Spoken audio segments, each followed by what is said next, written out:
अस्सलाम वालेकुम। कैसे हैं आप सब? उम्मीद करता हूँ आप सब खैरियत से होंगे। आज से तकरीबन 64 दिन बचा हुआ है 10th और 12th के इम्तिहान में। हमारे साथ जुड़े हुए हैं एवरग्रीन क्लासेज के संस्थापक सदस्य फजान साहब हैं और 10th और 12th का ये तैयारी भी कराते हैं और पिछले बार इनका संस्था बहुत बेहतर किया था। तो मेरे जहन में यह ख्याल आया कि इस बार इनको हम अपने साथ एक वीडियो सेशन में जोड़ते हैं और इनसे जानने की कोशिश करते हैं कि इस 64 दिन को कैसे बेहतर तरीके से इस्तेमाल किया जाए ताकि आने वाला जो रिज़ल्ट अपना हो वो बेहतर हो।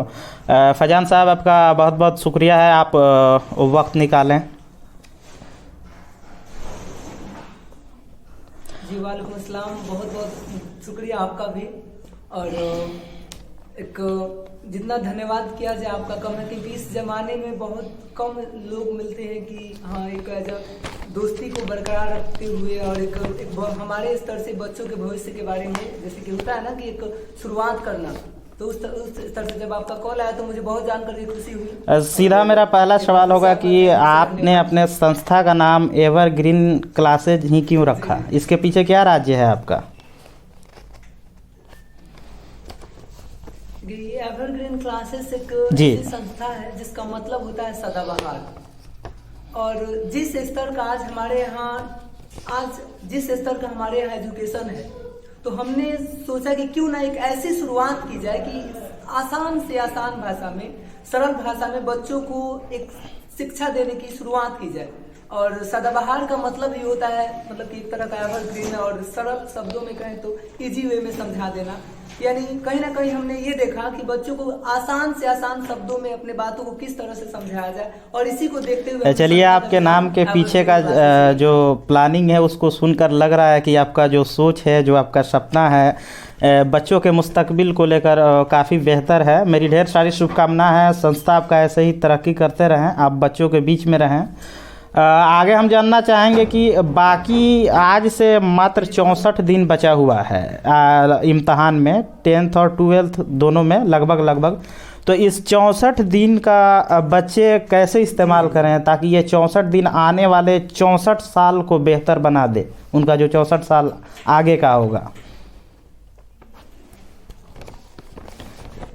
ये एक बहुत ही बेहतर सवाल है और जी, कहीं ना कहीं सारे बच्चे आज इससे जूझ रहे हैं।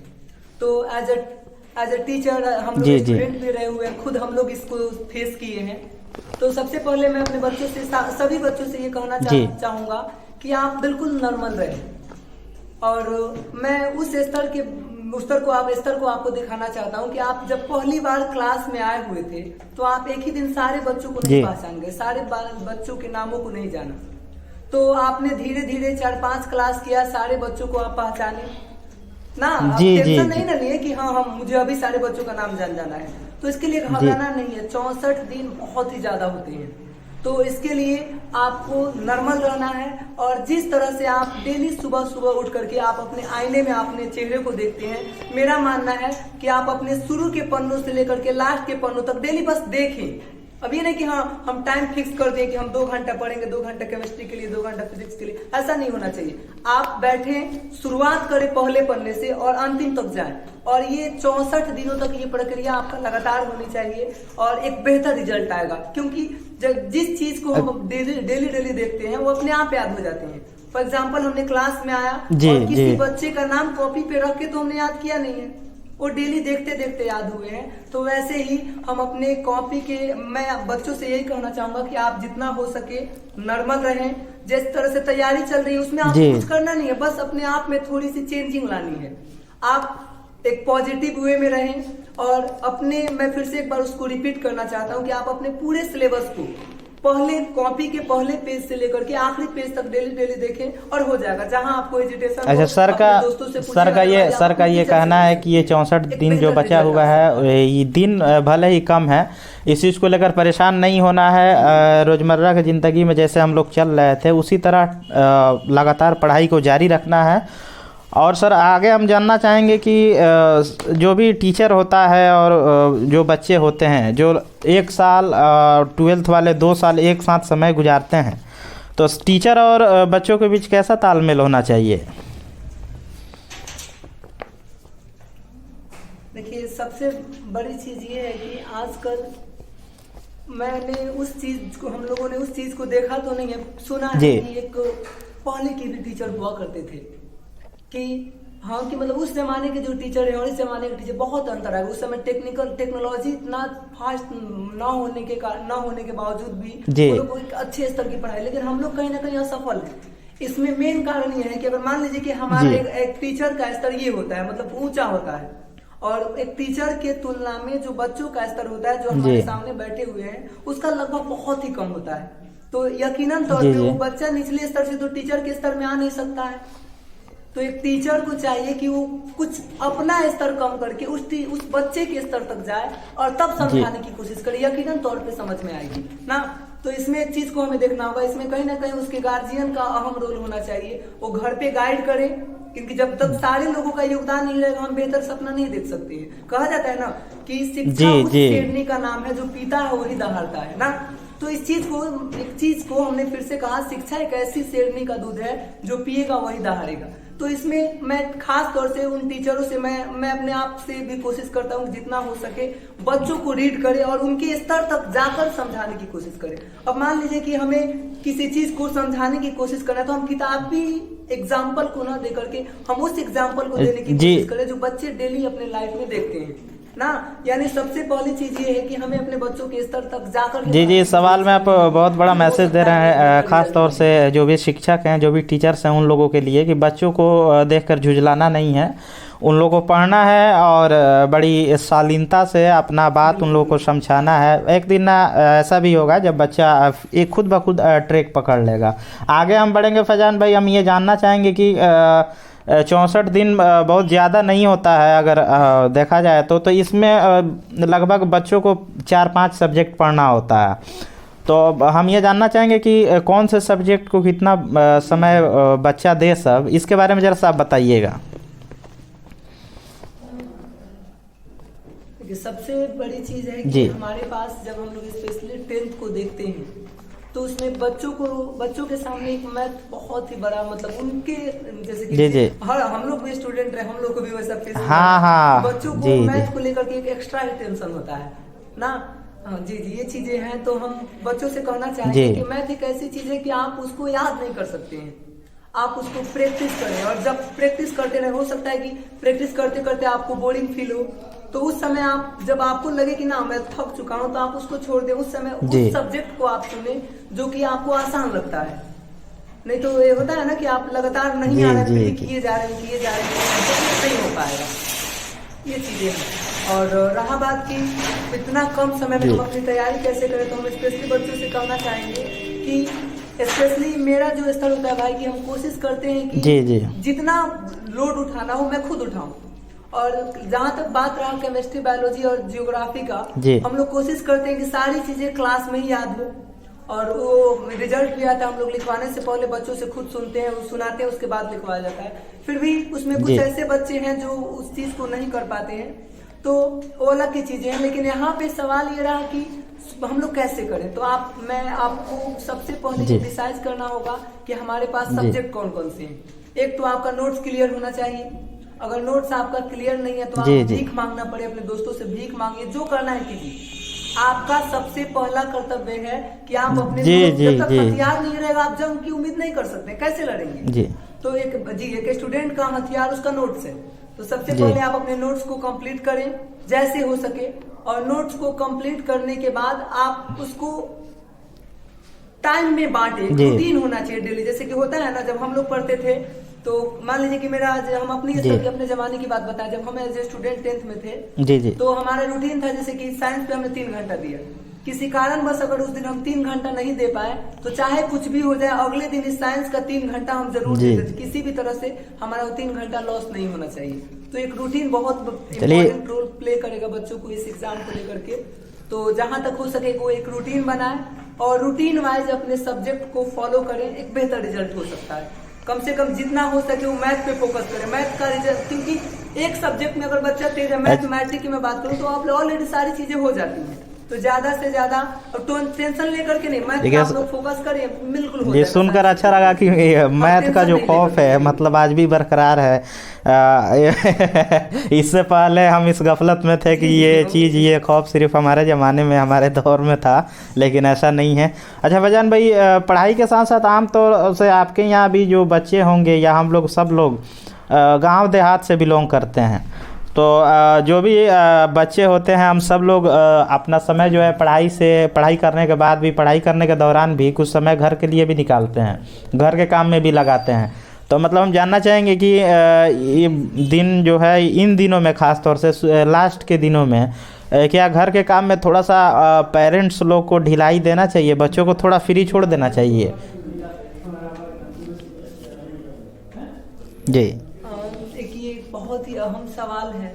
मैंने पहले भी आपसे कहा कि बच्चों को अगर बेहतर बनाना है, एक अच्छा मतलब कि रिजल्ट अगर लेना है, तो सबसे पहला काम उनका गार्जियन का है। मैंने आपसे पहले भी कहा कि जब तक वहां से गाइड नहीं किया जाएगा, अकेले हम बिन बजा के कुछ नहीं कर सकते हैं, तो वहां से गाइड करना होगा और जितना हो सके। क्योंकि एक आदमी ने मुझे सवाल पूछा, थोड़ा सा मैं अपने टॉपिक से हटूंगा, कि सर आप एज ए स्टूडेंट होकर के, स्टूडेंट के लिए आप एज ए स्टूडेंट होकर के स्टूडेंट मतलब कि फीलिंग को आप कैसे बताएंगे मेरे सामने? तो मैंने वही कहा कि अगर मान लीजिए कि दो सबसे बड़ी चीज तो ये, टीचर जब अकेले सारे सब्जेक्ट नहीं पढ़ा सकते हैं, तो आप ये कैसे उम्मीद कर सकते हैं कि एक बच्चा अकेले सारे सब्जेक्टों को याद कर सकते हैं? मैं स्टूडेंट के पक्ष में इस बात को बताया था कि हाँ, जैसे कि टीचर अकेले एक सब्जेक्ट को नहीं पढ़ा सकता, अनेक सब्जेक्टों को नहीं पढ़ा सकता है, तो एक बच्चा से आप कैसे उम्मीद कर सकते हैं इन सारी चीजों की? नहीं, बहुत अच्छा बताने का जो बहुत अच्छे से आप हर टॉपिक पे, हर सवाल पे अपने बातों को रख रहे हैं। उम्मीद करते हैं कि इससे बच्चों को काफ़ी फ़ायदा होगा।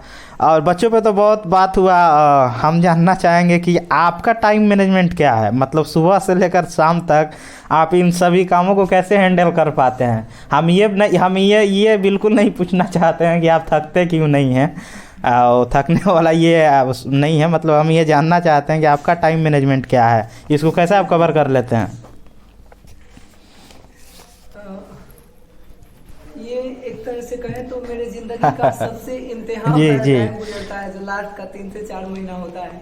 और जी इसमें मैं कोशिश ये करता हूँ कि जैसे जब भी हमने बताया कि मैथ का खौफ बच्चों पे जारी है, ऐसा नहीं कि कुछ बच्चे, जो सबसे बड़ी चीज होती है ना कि जब हम किसी चीज से प्यार कर लेते हैं तो उसके बिना हमें मन नहीं लगता है, तो वैसे एजुकेशन भी है, कुछ बच्चे इसमें डूब चुके हैं, उसके बिना उनको मन नहीं लगता है। अपने क्लास की मैं बातें बताऊं कि कुछ ऐसे बच्चे हैं जो एक लड़का था, उसका मैं पार्टिकुलर नाम नहीं लेना चाहता हूं, उसके घर से कॉल आया जब गर्मी का सीजन चल रहा था कि सर मेरा लड़का ये पंखा में नहीं सोता। हाँ। मतलब कि रात को जैसे होता है ना कि गर्मी के मौसम में पंखा में नहीं सोता है, तो मैंने उससे तो मैंने उनसे पूछा कि बाबू क्या बात है कि आपकी मम्मी हमारे पास कॉल की थी ऐसी चीज, तो वो लड़का बोला कि सर मैं रात को पंखा में नहीं सोता हूँ ताकि मुझे ये पंखा के राहत से नींद आ जाए, और मैं नहीं चाहता हूँ कि रातों में मुझे बेहतर नींद। देखिए ये जो लास्ट के ये आपकी सब खुशनसीबी है कि ऐसे होनहार बच्चे आपसे जुड़े हुए हैं। जी तो हाँ, तो उसमें उनका ये चीजें हैं। और रहा बात मेरा, तो ये मैं कोशिश करता हूँ कि जो मैथ का खौफ जारी है, तो मैं खुद नहीं आता है, मेरा 50 वही कुछ हाल मेरा भी है, मैथ का कोई बहुत ज़्यादा हम लोग भी इसमें कीर्तिमान स्थापित नहीं कर पाए हैं। और आगे हम आगे जानना चाहेंगे फैजान भाई कि आगे जो नेक्स्ट ईयर था उसमें आपका जो संस्था है उसका रिजल्ट कैसा था 10th और 12th का?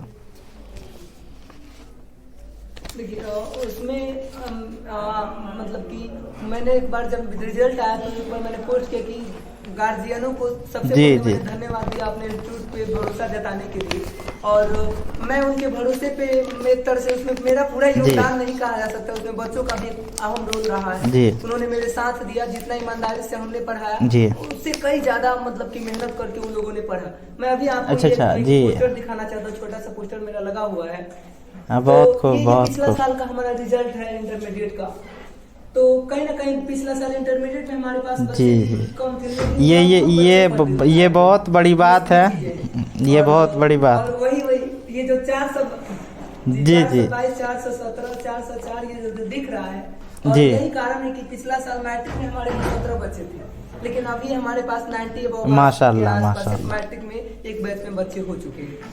तो हाँ जी, तो एक बच्चों का एक लड़का था, मैंने जिससे हमने इंस्टीट्यूट की शुरुआत की, कमरान अहमद हो गया, शरीफुल हो गया, सोहेल, साहिद, ये 3-4 बच्चे हैं जो मेरे मतलब कि शुरुआत के दिनों में हम पे भरोसा जताया और उन्होंने को नींव रखने में मतलब एक कहते शुरुआत की। तो उसमें हमने एक लड़का, कमरान नाम का लड़का था, कि उसने जैसे आमतौर पे आदमी ने पूछा कि आप उस इंस्टीट्यूट में क्यों पढ़ते हैं एवरग्रीन क्लास में, क्योंकि नया नया इंस्टीट्यूट खुला हुआ है और मतलब इसी साल से खुला, आप बगल वाले इंस्टीट्यूट में पढ़ सकते हैं। तो उस लड़का का आप मतलब कि इस जमाने में भी मतलब होता है ना कि पिछले पहले के जो स्टूडेंट थे, गुरु ने जब स्टूडेंट से अंगूठा मांगा है तो भी उन्होंने काट के दिया है, लेकिन आजकल की जो रिलेशन है डगमाडोल हो चुकी है। लेकिन मुझे जान करके बहुत हैरत हुई, उस लड़का से जब लोगों ने पूछा कि उसी इंस्टीट्यूट में क्यों पढ़ते हो, तो उसका जवाब था कि मैं उस इंस्टीट्यूट में इसलिए नहीं पढ़ता हूँ कि मैं फेल हो जाऊंगा, मैं पास हो जाऊंगा, कि इस इंस्टीट्यूट में मैं इसलिए पढ़ता हूँ कि मैं इसलिए इतना मेहनत करता हूँ ताकि मेरा रिजल्ट बेहतर हो, ताकि आगे उस इंस्टीट्यूट को बेहतर बनाया जा सके। और आज एक बेहतर रिजल्ट है, लड़का 400 से चूक गया, 397 नंबर लाया था, कमरान अहमद उसका। हमारी शुभकामनाएं, दुआ है उस लड़का के लिए और सभी आपके यहाँ जो भी लड़के हैं या और भी कहीं लड़के हैं, सबके लिए दुआ है कि सब कोई बेहतर करे। खास तौर से जो इस बार बच्चे एग्जाम में बैठने जा रहे हैं उनके लिए ढेर सारी शुभकामनाएं। और लास्ट में एक सबसे कठिन सवाल हम पूछना चाहेंगे आपसे, जो भी बच्चे हैं आसपास के, आपके यहाँ के जो भी बच्चे हैं, एवरग्रीन संस्था को ही क्यों चुने? आप क्या कर रहे हैं या आपके जो और साथी हैं वो लोग क्या कर रहे हैं कुछ अलग, जिसके वजह से सिर्फ आपके संस्था को ही चुना जाए? यूनिक क्या है आपके यहाँ? बड़े कठिन सवाल पूछ दिए, समझिए कि बहुत सारे टीचर लोग बुरा ना मान जाए, लेकिन मैं माफी चाहता हूँ उन लोगों से। लेकिन हमारा जो संस्था है इसमें हमने कुछ तीर भाला नहीं मार दिया है। जैसे कि एक होता है ना कि एक जैसे कि मैं आपको एक एग्जांपल देकर इस पे समझाने की कोशिश करूंगा, प्रकाश डालने की कोशिश करूंगा कि एक आदमी ने पूछा कि क्या बिहार की स्थिति एजुकेशन में बेहतर हो सकती है? जी जानने वाले टीचर ही हैं, बगल में पढ़ाते हैं, कि क्या हमारे यहाँ की स्तर बेहतर हो सकती है? हम बोले क्यों नहीं हो सकती है। वो कब होगी जब आपने देखा कि जिस जुनून से एक लड़का एक सिनेमा हॉल में फिल्म देखने जाता है, अगर उसी जुनून से जिस दिन वो लड़का कोचिंग और कॉलेज संस्थानों में पढ़ने चला जाए, उसी दिन से हमारी जो राज्य है, हमारा देश है, उस दिन से तरक्की करने जी। ये बहुत बड़ा सवाल है रहा कि एक जुनून आएगा कहाँ से, मतलब कि हाँ कि जुनून आएगा कहाँ से बच्चों में। मान लीजिए कि हम बच्चे तो जिस जुनून से सिनेमा हॉल में बड़ी खुशी खुशी चले जाते हैं, तो उस ये संस्था में जाने के लिए जुनून लाएगा कौन? तो इसके लिए मैं आपको एक और बातें बताऊं। देखिए, एक ही क्लास में बैठे सारे बच्चे क्या होते हैं, जब मैं 1 घंटा का लेक्चर देता हूँ उसमें कुछ बच्चे क्या होते हैं कि जब वो उसको कम समझ पाते हैं। तो अब सबसे बड़ी चीज ये है कि अगर एक बच्चा सवाल जैसे कि क्लास में होता है ना कि कुछ बच्चे सवाल नहीं पूछ रहे हैं, तो उसमें कहीं ना कहीं एक टीचर की कमी है। टीचर और स्टूडेंट के बीच में जो रिलेशन होना चाहिए, एक बिल्कुल जैसे होता है ना कि फ्रेंड से एक बच्चा अपने एक दोस्त से एक दूसरा दोस्त अपनी मुसीबतों को शेयर करता है, हर राजों को शेयर करता है। तो एक टीचर और स्टूडेंट की दोस्त मतलब एक फ्रेंडशिप होना चाहिए कि बच्चा डरे नहीं, हाँ पूछे, उसको लगे कि ये हमारे दोस्त हैं, हमारे ये करता धरता है, सब चीज ये हमारे, हम इनसे बेखौफ होकर के किसी भी चीज को पूछ सकते हैं। अगर एक टीचर एक क्लास में बिल्कुल मेरा लास्ट पॉइंट इस पे ध्यान दीजिएगा कि एक क्लास में बच्चा, जैसे कि क्लास में बैठा हुआ बच्चा अगर सवाल नहीं पूछ रहा है, अगर क्लास में बैठा हुआ बच्चा सवाल नहीं पूछ रहा है, तो इसका सीधे तौर पे जिम्मेवार एक शिक्षक है। और मेरा मानना है कि 137 करोड़ भारत की आबादी में से आप एक स्टूडेंट जैसे संसाधन को नष्ट कर रहे हैं। आप किस चीज के टीचर हैं जब आपके सामने एक बच्चा सवाल पूछने की हिम्मत नहीं रखता हो? तो इस चीज को मिटाना होगा। अगर जिस दिन ये मिट गया जी, बहुत नहीं, पूरे भारत को हम लोग आगे बढ़ा जी। बहुत बहुत शुक्रिया आपका समय निकालने के लिए। जो भी हम सवाल किए हैं आपसे, मेरे हिसाब से तो सब सवाल बच्चों के पॉइंट ऑफ व्यू से था कि इससे बच्चों को कुछ फ़ायदा हो, और बहुत खुशी हुई आपके साथ जुड़ के कि आप हर सवाल पे बड़ी बेबाकी से अपने बात को रखे हैं। एग्ज़ाम जैसे जैसे करीब हो रहा है, अगर आगे भी आपकी ज़रूरत महसूस हुई तो फिर एक वीडियो सेशन हम आपके साथ करेंगे और फिर कुछ सवाल लेकर आपके सामने आएंगे और उस पर आपका हम सलाह लेने की कोशिश करेंगे। तब तक के लिए बहुत बहुत शुक्रिया आपको और आपके संस्था के जो भी बच्चे हैं सबको ढेर सारी शुभकामनाएं। संस्था खूब तरक्की करे और आपके बच्चे भी जो हैं वो आगे खूब बेहतर करें, खूब तरक्की करें। तब हम इस सेशन को यहीं पे ख़त्म करते हैं। अस्सलाम वालेकुम। जी जी, बहुत बहुत वालेकुम सलाम, बहुत जी बहुत धन्यवाद आपका भी। और जी मैं कोई इस बार बच्चों से लास्ट पॉइंट बातें मैं बताऊं, इस बार कहीं ना कहीं बच्चों से इस बार मुझे पिछले सारे रिकॉर्ड, जैसे कि कुछ अफवाहें उठी थी पिछला बार मेरे कोचिंग के रिजल्ट को देख करके जी कि हो सकता है कि कोरोना की वजह से आपके स्टूडेंट पास कर दिए। नहीं नहीं नहीं, अब समझिए सबके जबान को हम नहीं ना जाके रोक सकते हैं। तो इस बार कहीं ना कहीं मैं उन बच्चों से कहना चाहता हूं कि आप उन लोगों के मुंह पे एक जोरदार तमाचा दे रिजल्ट ला करके कि नहीं, यह इंस्टीट्यूट सिर्फ कोविड में रिजल्ट नहीं देता है, हर साल देता है। ठीक है, तो मैं एक बार बच्चों से फिर से कहूंगा कि आप उन लोगों को मुंहतोड़ जवाब दें, और उस जवाब बिल्कुल बिल्कुल किस तरह से दिया जा सकता है, सिर्फ एजुकेशन के बल पे। अगर आपके पास रिजल्ट बेहतर आ रहा है तो कहीं ना कहीं आप उनको जवाब, झगड़ा करने की कोई जरूरत नहीं है। आप रिजल्ट दें, ये साबित करें कि बिल्कुल बिल्कुल क्लासेस हमेशा एक बेहतर रिजल्ट देता है। और मैं एक बार फिर से उन गार्जियन को धन्यवाद देना चाहूंगा जो इस संस्था पे भरोसा किए और अपने बच्चों को यहाँ भेज रहे हैं।